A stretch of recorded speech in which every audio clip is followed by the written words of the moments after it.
UP विधानसभा सत्र सोमवार से शुरू होने वाला है और इस समय यूपी के अंदर राजनीतिक उठापटक देखने को बहुत ज़्यादा मिल रही है। कहीं पर जो समाजवादी पार्टी के राष्ट्रीय अध्यक्ष हैं, उनके बयान आते रहते हैं, तो कहीं पे बीजेपी के अंदर भी काफ़ी खटपट चल रही है। इन्हीं सब मुद्दों पे बात करने के लिए हमारे साथ मौजूद हैं कानपुर से समाजवादी पार्टी के विधायक अमिताभ बाजपेयी। अमिताभ जी, सबसे पहली बात, ये मॉनसून ऑफर क्या है? आपके राष्ट्रीय अध्यक्ष जी ने दिया है। तो हमारे नेता ने दिया है तो बेहतर है कि उनसे पूछा जाए। उन्होंने जो दिया होगा तो कुछ सोच समझ के दिया होगा। जैसा हम लोग महसूस कर रहे हैं कि भारतीय जनता पार्टी के अंदर जो सीटें उत्तर प्रदेश से कम हुई हैं, यूँ कहिए हमारी सीटें बढ़ी हैं और पीडीए का जो प्रयोग है वो सफल हुआ है, तब से वहाँ बड़ी व्याकुलता है और उस व्याकुलता में कुछ लोग निकल भागने को बेताब हैं। तो यदि ऐसी कोई स्थिति है कि हम लोग चाहते हैं कि ये जो बुलडोजर वाली सरकार है, जो जो अत्याचार करती है, वो ना रहे, तो हम लोग कोई समझौता भी करने को तैयार है। तो हमारे नेता ने मानसून ऑफर दिया है, जिसको लेना हो वो 100 विधायक लेके आगे आवे। तो उन्होंने तो कल ये भी कह दिया है कि वो अगर ये ऑफर विंटर तक भी चलेगा तो विंटर सेल भी है, जैसे चाहे वैसे फैसला कर लें और जितनी जल्दी कर लें उतना अच्छा है। हम लोग बुलडोजर जो अत्याचार कर रहा है, जो जो लोगों को नुकसान कर रहा है, उसको हटाने के लिए कुछ भी करने को तैयार है। आपने बीजेपी की व्याकुलता की बात करी है। बीजेपी में बहुत ज़्यादा संगठन वर्सेस सरकार भी देखने को मिल रहा है और उनके जो बड़े नेता हैं, उनके बयान भी आ रहे हैं और सबसे बड़ी बात, 2-2 डिप्टी सीएम कई बैठकों में नहीं जा रहे हैं। इसको आप राजनीतिक तौर पे किस तरह से देखते हैं? ये वैसे तो उनके अंदर का मामला है, उनका संगठन, उनका सरकार। कई बार हमारे नेता ने कहा कि इनके इंजन सब आपस में टकराए जा रहे हैं, कोई इंजन पर गच्चे उड़े जा रहे हैं। ये उनके अंदर के मामले हैं। लेकिन कहीं न कहीं जो ये असफलता जब आती है, तो ऐसे ही स्थितियाँ होती हैं। उनकी सारी रणनीतियाँ, जो उनका धर्म के नाम पर लोगों को बेवकूफ़ बनाने का धंधा था, वो सारा फ़ेल हो गया है। लोगों ने संविधान को चुनना पसंद किया है, इसलिए ये सब अब जो निकल भागने को बेताब हैं। तो वहाँ पर गुटबाज़ी हो रही है, उनके यहाँ झगड़े हो रहे हैं। हम लोग इसमें ही देख रहे हैं जनता का हित कैसे होगा, जनता के हितों की रक्षा कैसे होगी, इसको लेके आप लोग सजग और सतर्क हैं। आपके जो राष्ट्रीय अध्यक्ष हैं, उन्होंने अभी एक बात कही थी कि अब विधानसभा चुनाव में कहीं न कहीं जो परिवार है, वो चुनाव नहीं लड़ेगा विधानसभा में और उनको छोड़कर।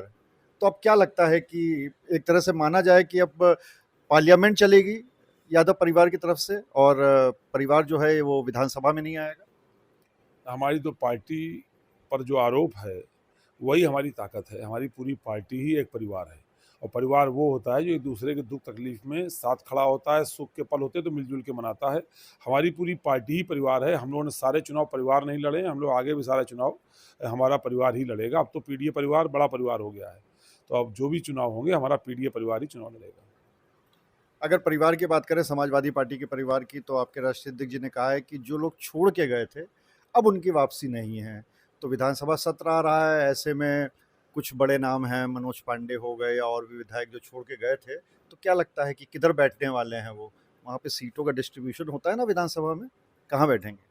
अब ये तो उनको तय करना है कि उन्होंने अपना रास्ता चुन लिया है। वो रास्ता उनको किधर ले जा रहा है ये वो जानते होंगे। उस रास्ते में चूँकि हम लोग झाँक के देख नहीं सकते कि वहाँ क्या चल रहा है, तो इसलिए हमको नहीं पता कि वो कहाँ जाएँगे।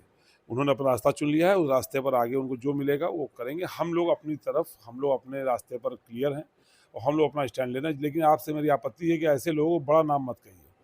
जो लोग छोटे काम करते हैं वो बड़े नाम नहीं होते। बड़े नाम के लिए बड़े काम करने होते हैं, रिस्क लेने होते हैं, जनता के हित में खड़ा होना होता है। तो छोटे काम करने वालों को बड़ा नाम मत कहिए। उनको बैठना कहाँ है ये वो तय करेंगे या विधानसभा अध्यक्ष जी तय करेंगे।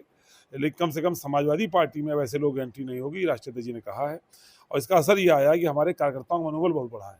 कई बार ऐसा होता था लोग सत्ता सुख में छोड़ के चले जाते थे और जब हमारी सत्ता आती तो लौट आते थे, थोड़ा वो जी हुजूरी करके, थोड़ा चापलूसी करके लौट आते थे और हमारे उन्हीं कार्यकर्ताओं को मनोबल तोड़ने का काम करते थे, जिन कार्यकर्ताओं के बल पर हमारी सरकार आई होती है। तो इसलिए जो राष्ट्रीय अध्यक्ष जी का बयान है, इससे कार्यकर्ताओं में बड़ा उत्साह है और वो खुश हैं कि जो धोखेबाज लोग हैं वो पार्टी में लौट के नहीं आएँगे और हम लोग इसमें इस माँग अपनी जोड़ना भी चाहते हैं कि इसके पहले भी जो लोग हमारे बुरे वक़्त में छोड़ के गए हैं, चाहे वो आज नहीं, साल 2 साल पहले, 5 साल पहले, 7 साल पहले भी जो हमको छोड़ के गए हैं स्वार्थ में, उनको भी ना लिया जाए ताकि हमारे कार्यकर्ता मजबूती के साथ में खड़े रह के उन लोगों का विरोध कर सकें, उनके विरोध को बर्दाश्त कर सकें। अभी अगर इरफान सोलंकी की बात करें तो जो हस्ताक्षर मिलान वाला बांग्लादेशी नागरिक के मामले में संबंधित था, तो उनके हस्ताक्षर का मिलान नहीं हुआ। इस पे क्या कहना चाहिए?